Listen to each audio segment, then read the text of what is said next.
majority of the companies who say that, they don't do your SEO, organic search. So all they're worried about is just collecting those Google ad spend dollars from you. If they turn that off, now you're screwed. So how did you kind of make that work in your website to not scare away GP and full arch? Usually with GP, it's like, we kind of have to separate it because one can scare away the other. I made it more of something where it says like family plus implants. And then when you look at the site, it's like one of the first things is a big video of Dr. Briskie teaches surgery. Like he is the authority in the area and we're lucky to have him. And he specializes in implants as well. Welcome back to another episode of the Full Arch Advantage podcast. I'm your host, Gary Bird. I'm the founder of SMC National, where we help offices just like yours level the playing field against the big guys out there so you can grow the way that you want. And today I have Dr.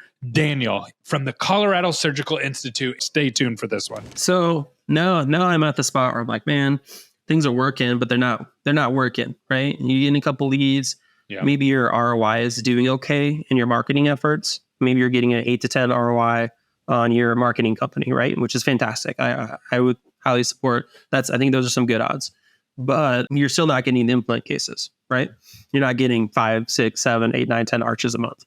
So I think at that point, what diversifies you is really starting to understand your area. So I started to do a ton of different things. From new homeowners, custom mailings to local magazines to all the TV commercials that I already do. Also do implant specific marketing, right? Because you can't, I would, to do both successfully, run a general practice and do implant marketing, I don't think you can do it alone based off of one marketing company. I know it's kind of a bold statement, but I think it's very hard. It's hard. It is very hard. You have to really segment the relationship. So at the bare minimum, you're going to have two. You've probably noticed this before, but this podcast is unsponsored. What that means is we don't get paid to do it, but we want to bring you the best information possible. So how do we make sure that this content stays on the air? We need you to like and subscribe. Wherever you're at, whatever you're listening on, just give us a thumbs up or subscribe. And that helps us out so much. I know that you probably haven't done it. So I'm just going to sit here and wait until you do. 95% of our listeners have not subscribed to our podcast. So go ahead and do it now. Don't make this awkward. All right, good. Back to the show. Different, like we've done it before, but it is really hard because you have to stop and say, we're going to talk about the GP marketing and here's everything that's going on. And then we're going to move over here and we're going to talk about the full arch. You almost have to treat it like two different relationships, completely. 2 different vendors. Yep. Yeah. So I totally know what you mean though. Because it's so easy to blend them together, right? Like it's so easy just to mix them together. And all these companies that are like, oh, I can get you some implant leads. Because nowadays everyone's like, oh, I can get you an implant lead. I'm like, oh, really? Can you? Yep. Like, what does that mean, right? And what I've found is majority of the companies who say that, they don't do your SEO, organic search. So all they're worried about is just collecting those Google ad spend dollars from you, right? And telling you the sky is the roof is the limit. You can spend more money with me. They take home more money, and then all of a sudden you're spending. So I want to drill down on this because this is such an interesting topic. So a lot of times, so like I will just be transparent with you. If you came to me and you said, "Hey, I want you to look at my marketing and take it over," I would say, "Okay, well, let's look at your GP first. What are you doing there? Let's talk through that." And then for full arts, I would say, let's create, and I would do exactly the way that you said it. Let's create some landing pages. They're not going to be indexed. They're landing pages, right? You can't really get them indexed. You could if you want to do. They wouldn't do a lot. But so let's get those going, and then let's run ads to those. And the reason for that is it's really difficult. Or Google has a rule. So there's this rule that it's not a written rule, but it is a rule that is there.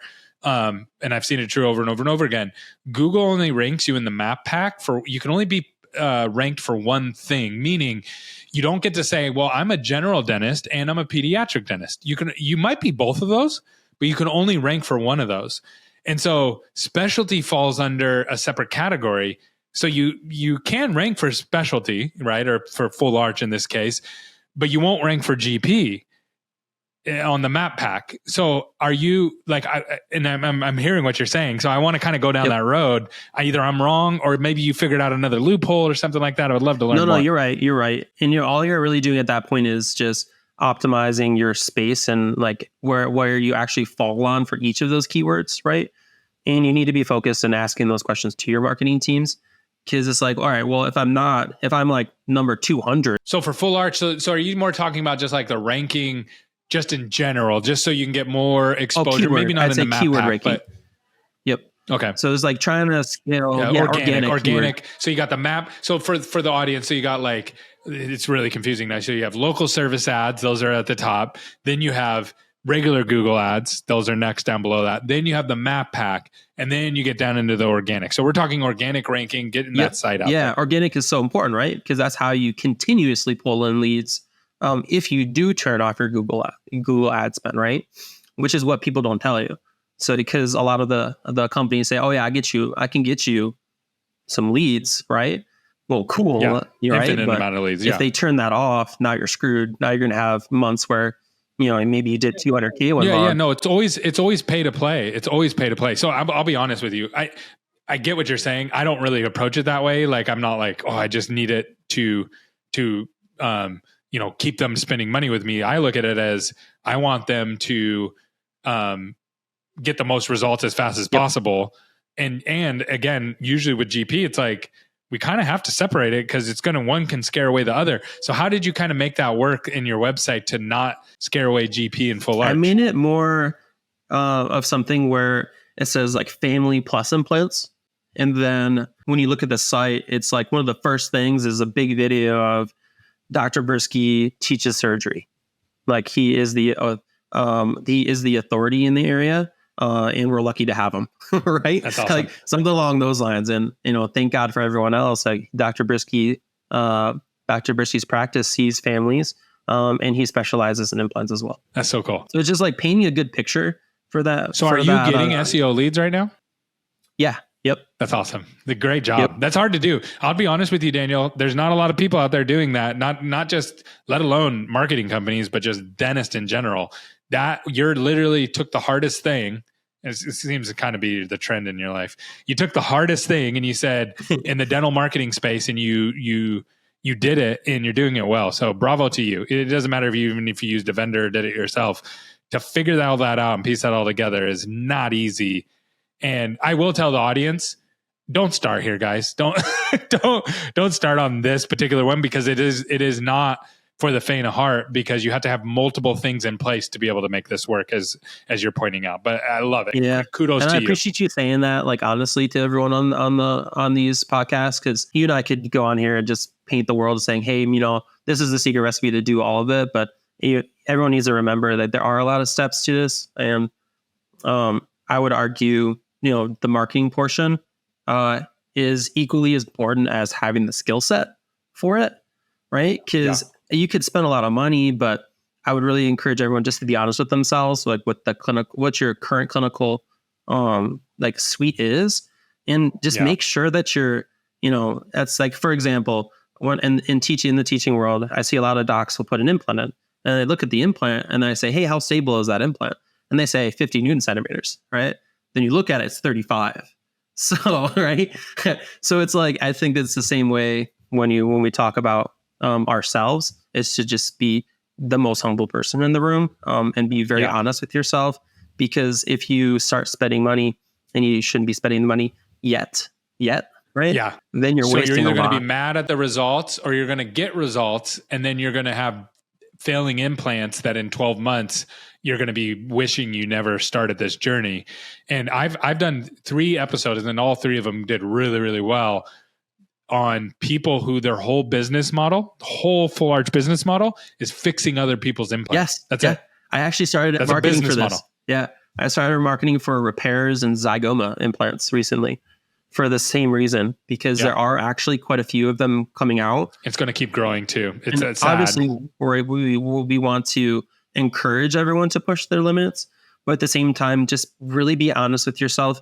I'm a general dentist, and my passion has always been just helping people like decrease the learning curve for the pain that I had to go through to try to learn this stuff, right?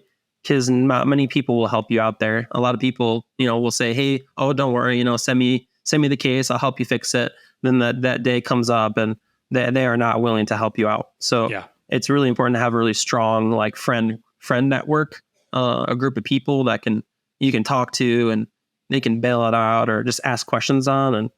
I think that network is just so important. It's huge. It is huge. It's the number one thing that everybody always says is like the most important thing. It's one of the hardest things to actually get your hands on because, again, a lot of people say a lot of things, but usually there's a lot of money grabs out there. I'll just say that. Yes. So, okay. So let's talk through, I want to talk through like earlier. So before you did this startup's awesome. I love that story. That's actually the first time that I've talked to somebody on this podcast that had that journey, the way that you pieced it all together. There was a lot of good nuggets in there. What I would love to talk to you a little bit about is before that, like before, as you got started, before you opened up your practice, tell me a little bit about like times where you kind of wanted to quit, where it was just like, I don't want to do full arch anymore. Tell me what happened there and kind of how you worked through that.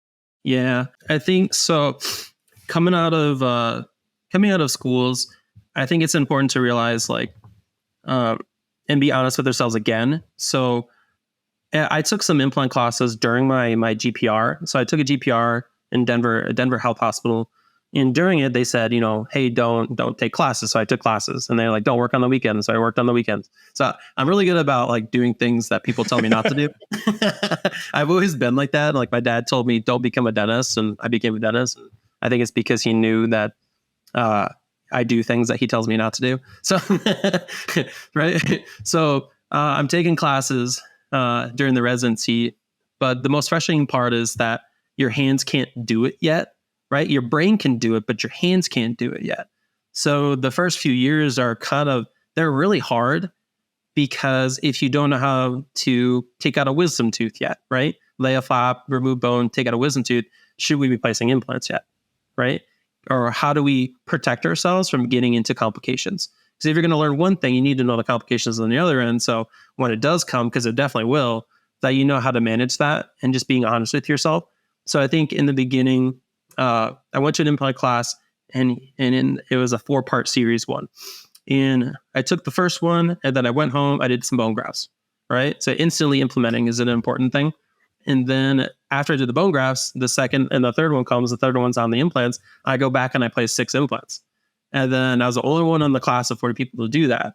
And I was really happy that I was able to, drill a hole and put the implant in. Oh my God, I was so phenomenally just happy. I was my first year out of school and I placed 6 implants in that month. I was like, oh man, this is freaking great. Right. But then the day comes where you get some bone loss. There's one case I had 4 implants. And the second one that I remember within my first year was an overdenture case. And I placed 3 implants. The overdenture one, I had 2 implants fail. And then the other one, I had 1 implant fail. And I got like a millimeter of bone loss or so around a couple other implants.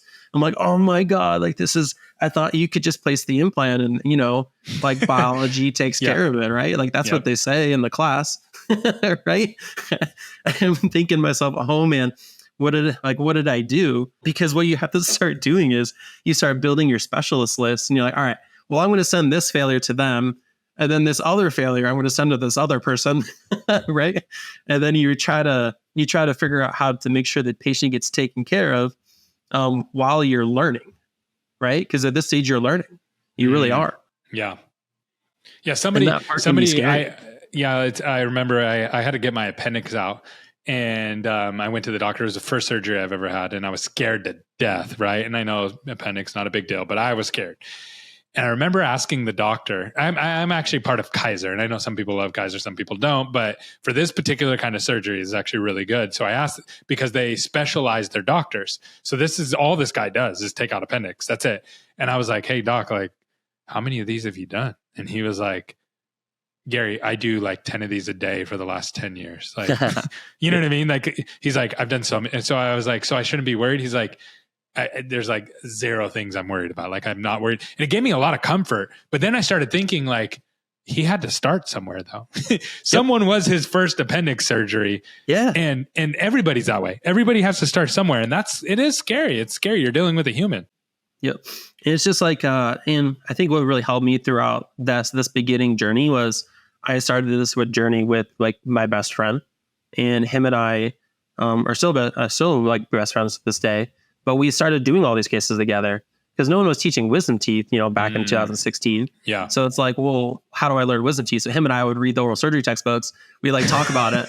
And then we would just go do it. That's crazy. Right? Yeah. And then you're like, okay, well, I got this. So back then there wasn't a lot of these videos online like there are now and stuff, right? No, there's no YouTube.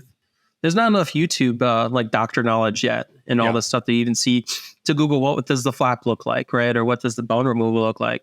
So you're just doing this with your best friend, right? Yeah. But if you don't have a best friend, I asked online I said, who's training dentists these days? Like, where are dentists learning this stuff? And the number one answer was YouTube. Yeah, exactly. Yeah, I bet you it still is, right? Yeah. Yeah. So I think early on, I would say the first 4 years, I think was actually really stressful. I think people underplay that. In terms of the learning curve for how to do these cases really well. I think it was a good 4 years before I was like, all right, I think I'm actually pretty good at this. So there's definitely a lot of sleepless nights that you see, you'll start thinking about that open incision and why didn't I close it, or why didn't someone tell me to close it, or how to close it, right? Or all these little things you start thinking of that you really wish someone would have helped you with, Yeah. So you're at this place now and you're kind of working through it. And that was probably hard and you didn't have people to lean on. Did you eventually find somebody besides your friend who's was going through it with you at the same pace? Did you find like a community to help you? I did. So around this time, I'm 3 years out of school now and just starting my third year out of school. In the practice I was at, the owner actually committed insurance fraud. And I got this letter from Delta saying, hey, this owner's being investigated for this. I'm like, whoa, peace out. So I put my 2 weeks in and I left. Just like a drop of the dime. You weren't in an agreement or anything with them or any contract? No, at that point, I found that would be a pretty okay thing. If someone's committing insurance fraud, I'm going to leave and I'll send you a letter from my lawyer instead. Yeah. Right. Yeah. So I left. I was like, all right, well, now my choices are startup or associateship or try to find a partnership. And at this stage, I'm like, man, I still really need some friends. I'm not ready to do this myself, right? Because I just you feel good about stuff, but you don't feel 100% good about it. Like I feel like I'm 80% there. Like what are the things I like to call it mysteries. What are the mysteries I don't know yet that I haven't solved, and who can help me figure that out quicker? So my really good friend Chris Green, he owns like a consultation thing called the Practice Launchpad, and he introduced me to Tahir Dune. So Dr. Tahir Dune, he is who I created the Surgical Institute with. So him and I met, and him and I are just like, as soon as we met, we're like, oh my God, we're so alike. This is crazy. And it was like a rocket ship is just strapped to our backs because we had each other's backs for it, right? Like he's talented, I was talented, and we could just build off each other. He's like, all right, cool, I can place these implants to fix this. What can you do? Then we start, right? Then you start stacking and doing all these cool procedures together. So I don't think if Dr. Dune and myself found each other, I don't think we would have had the quick growth that we had today. All right. Cause I'm reaching my 8th year op right now. And I've probably done at least 600 arches at this point. And there's no way I don't think I would have gotten there if it wasn't for the beginning journey with my best friend. And then going beyond that, and then finding someone just like me, and creating some really good friendly competition, and then scaling that. That's so awesome. This is such a good story. I do a lot of these. So I've done almost 100 of these shows, and this is the first. So I've done a couple repeats, which are good. And like people need to hear stuff again, but you had a lot of firsts on here. So great job on sharing your story. I'd love for you to share how people can get in touch with you. If they're like, man, I want some of what Dr. Daniel's got and I want to learn from him. What's the best way to connect with you? Yeah, of course. So I actually these days, I still give up my cell phone number. I do get a ton of messages in the teaching world, but I still give it out. But my cell phone, if anyone wants to just call me and run through a case or ever just wants to pick my brain on something, I'm more than happy to, is 810-252-2490. And I know some of you guys are like, man, you shouldn't have done that, but I like it. It's That's fun. What I'm thinking through my head. You're not the first person to do that though. Yep. I mean, you see who comes and starts asking questions, and you start seeing like, like who are the ones that actually want help, right? Yeah, you are. It's for real. Like people get to the end, like, whoa, he didn't give me a link to his course. Not that there's anything wrong with the course, but it's just like, hey, just give me a call. That's awesome. So Yep. Great job, great episode. I really appreciate you coming on today. Yeah, you're welcome, man. Yep. And then for everyone listening to, I am speaking at Neodent this year. Neodent had a symposium. I am speaking for my second year in a row, and we're going to, myself and Dr. Dune, as part of Colorado Surgical Institute, we're going to be teaching how to never get a spinner. So have a predictable working implant drilling sequence. I think is very, very important. I have a ton of pearls. If anyone ever wants to come listen to us, if you're at Neodent, please come stop by our booth, which is Colorado Surgical Institute. Come pick our brain. Dr. Dune is even smarter than I am in the business world. That's awesome. So I think, between us two, I think we could really help you guys out. And if you're ever interested in taking a course, we do live patient courses in Colorado. So we teach wisdom teeth surgery. So we do live patient wisdom teeth. We do live patient implant courses. We do live patient full arch courses. And now we actually have a block graft and a sinus course that we just got out with. So we're running about 8 courses a year right now. So cool. Awesome. Make sure you guys check that out. If you're trying to grow, this is the way to approach it. Learn from the people who are actually doing it. I'll be honest with you. I've checked out a lot of courses. There's a lot of people out there that are doing very few full arch cases, and they're training other people how to do it. So you're obviously, Daniel knows what not to do and what to do. He's been through the ringer. And so I'm excited for what you're building. And thank you so much for coming on and sharing with us today. Thank you, Gary. Appreciate you, man.